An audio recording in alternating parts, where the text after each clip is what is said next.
મેં ક્યારેય પણ કાકડી જોઈ ન હતી. મેં નક્કી કર્યું કે હવે હું પણ કાકડી ખાઈશ. એક દિવસ મેં મારા માતાને કહ્યું, મારે કાકડી જોવી છે. હવે હું યુવાન થઈ ગઈ છું. હું કાકડી ખાવા માંગુ છું, મેં કહ્યું. તે સાંભળવી મારી માને આશ્ચર્ય થયું. તેણે કહ્યું, થોડી ધીરજ રાખ, હું તને કાકડી અપાવીશ. તને જમવામાં એકસાથે ઘણી બધી કાકડી આપીશ.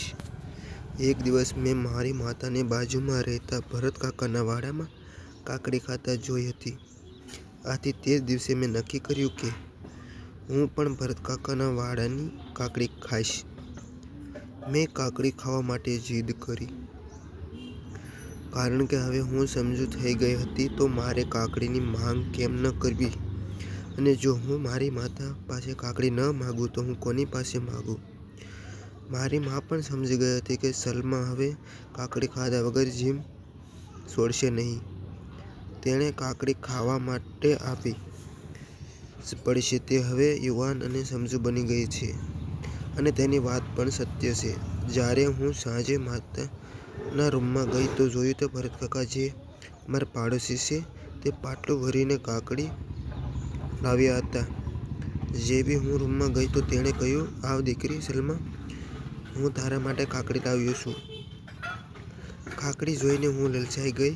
મેં ઝડપથી કાકડી લઈ લીધી અને તેને ચારે બાજુથી ફેરવી ફેરવીને જોવાનું શરૂ કર્યું. મારી માતાને પૂછ્યું, તમે આ કાકડી ચાખી છે? તો તેણે કહ્યું, હા, મેં થોડીવાર પહેલાં જ કાકડી ખાધી છે, અને તે ખૂબ જ મીઠી પણ છે. અને હા, ભરતકાકા આપણા મહોલ્લામાં ઘણી બધી જગ્યાએ પોતાના ખેતરની કાકડી આપે છે, અને દરેક લોકો ભરતકાકાની કાકડી ખુશી ખુશીથી ખાય છે. પછી મારી માતાએ કાકડી મને ખાવા માટે આપી અને હસતા હસતા કહ્યું, પહેલાં કાકડીને ચાખવામાં આવે છે? પણ મેં કહ્યું, હા, હું સમજી ગઈ. મેં ખૂબ જ આનંદથી કાકડી ખાવાનું શરૂ કર્યું. મારી માતા પણ મારી સાથે કાકડી ખાઈ રહી હતી. મેં કાકાને કહ્યું, કાકા, તમારા વાડાની કાકડી ખૂબ જ મોટી અને સાથે સાથે મીઠી પણ છે. હવે હું રોજ કાકડી ખાવા માટે તમારા ખેતરમાં આવી જોઈશ. જો તમે મને કાકડી નહીં આપો તો હું તમારી ફરિયાદ મારી માતાને કરી દઈશ. તો ભરતકાકાએ કહ્યું, દીકરી સલમા, જ્યારે પણ તને કાકડી ખાવાનું મન થાય એટલે તું નિસંકોચ કોઈ પણ સમયે મારા ખેતરે આવી શકે છે. મિત્રો, વિડીયો પસંદ આવ્યો હોય તો વિડીયોને લાઇક અને ચેનલને સબસ્ક્રાઈબ જરૂર કરજો. ફરી મળીશું એક નવા વિડીયોમાં. ત્યાં સુધી આવજો. વિડીયો પૂરેપૂરો જોવા બદલ તમારો ખૂબ ખૂબ ધન્યવાદ મિત્રો.